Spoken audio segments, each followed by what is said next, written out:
So look at the problem number 11. Sec raised to power 4a in bracket 1 minus sin raised to power 4a minus 2 tan square a is equal to 1. आपली LHS खूप मोठी दिलेली आहे आणि RHS मध्ये आपल्याला 1 prove करायचं आहे. सगळ्यात अगोदर आपण या इक्वेशनची LHS म्हणजे डावी बाजू घेऊया.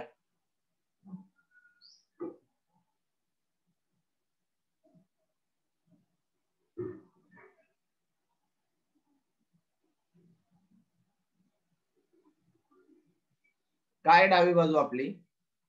डावी बाजू आहे आपली sec raised to power 4a 1 minus sin raised to power 4a minus 2 tan square a. Okay, आता सगळ्यात अगोदर आपल्याला यामध्ये फॉर्म्युला कोणाकोणाची माहिती आहे ते फॉर्म्युले आधी प्लॉट करूया. सेक चा फॉर्म्युला माहिती आहे आपल्याला, त्यानंतर आपल्याला टॅन चा फॉर्म्युला माहिती आहे. आपण सेक चा आणि टॅन चा फॉर्म्युला इथं फक्त लिहू शकतो, राईट डाऊन करू शकतो, पण सगळ्यात अगोदर सेक रेस टू पॉवर 4a ने ब्रॅकेटला मल्टिप्लाय करून घेऊया. मग आता sec raise to power 4a into 1 म्हणजे तयार झालं आपल्या इथं sec raise to power 4a minus sec raise to power 4a ने sign raise to power 4a ला मल्टिप्लाय केलं, गुणलं, तर sec raise to power 4a into sine raise to power 4a minus 2 tan square a. आता या ठिकाणी आपल्याला ज्या ज्या व्हॅल्यू माहिती आहे त्या त्या व्हॅल्यू आपण प्लॉट करूया. आपल्याला सेक ची व्हॅल्यू माहिती आहे, प्लॉट करूया, आणि टॅन ची व्हॅल्यू माहिती आहे ती एक प्लॉट करूया. sec a is equal to 1 by cos a आणि tan a is equal to sin a by cos a.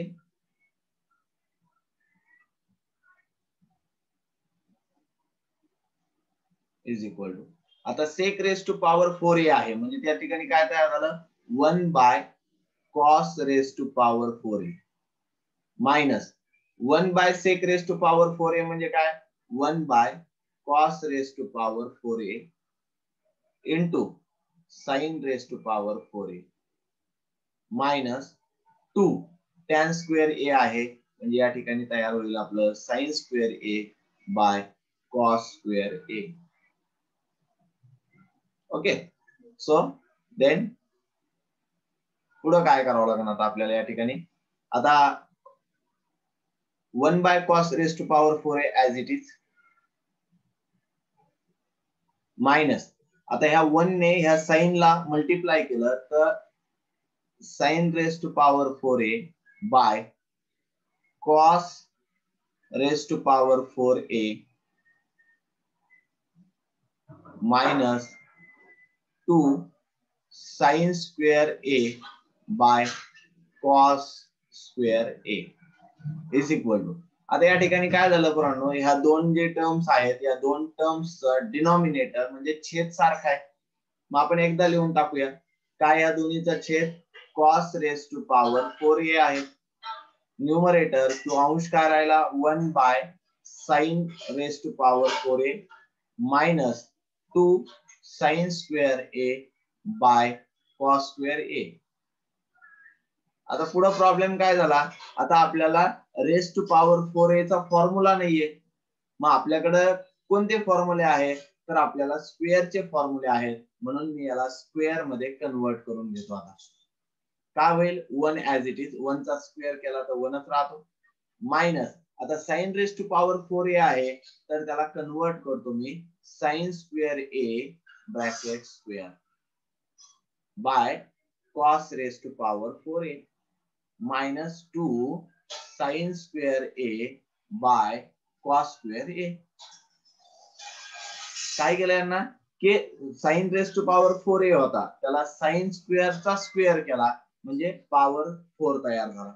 आणि मग आता या ठिकाणी a square minus b square चा फॉर्म्युला यूज करतोय. 1 चा स्क्वेअर केला तर 1च राहतो म्हणून इथं स्क्वेअर करून घेतो.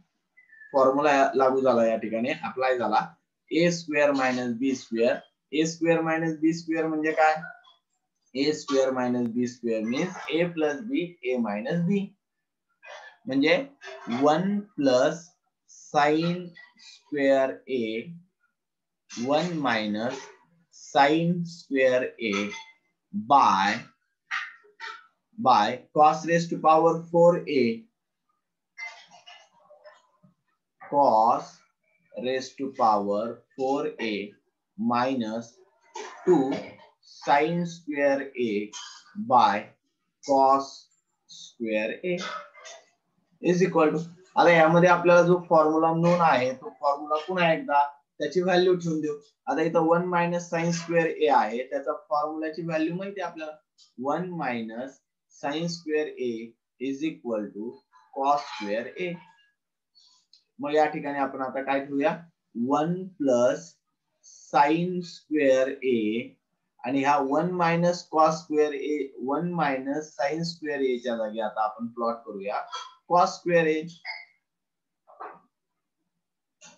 याचा denominator as it is cos raised to power 4a minus 2 sin square a by cos square a.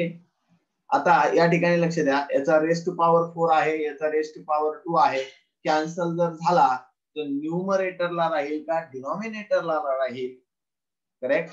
तर इथं डिनॉमिनेटरला राहील, कारण डिनॉमिनेटरचा छेदस्थानचा घातांक हा मोठा आहे. म्हणजे काय होईल, 1 plus sine square A by cos square A minus 2 sine square A by cos square A. पुन्हा चेक केलं तर या दोन्हींचा डिनॉमिनेटर सेम आहे, म्हणून write down in one time. पुन्हा दोघांचा डिनॉमिनेटर सेम आला म्हणून एकदा लिहून टाकतो कॉस स्क्वेअर ए. न्यूमरेटरला काय राहिलं, 1 plus sine square A minus 2 sine square A. 1 plus sine square A minus ला minus 2 sine square as it is. पुढे काय होईल, आता 1 ला 1, आता sine square A minus 2 sine square A यांचं सबट्रॅक्शन झालं तर इथं राहिलं 1 minus sine square A by cos square A. पाहिजे हे 2 साइन स्क्वेअर ए मधून हे साइन स्क्वेअर ए याच्या समोर काही नसतं म्हणजे 1 असतो, 2 मधून 1 सबट्रॅक्ट झाला, 1 राहिला.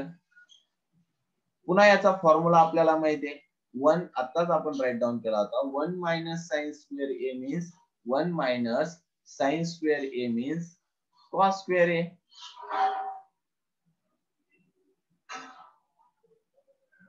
कॉस स्क्वेअर ए आणि divide by cos square A. दोन्हीकडचं कॉस स्क्वेअर ए कॅन्सल.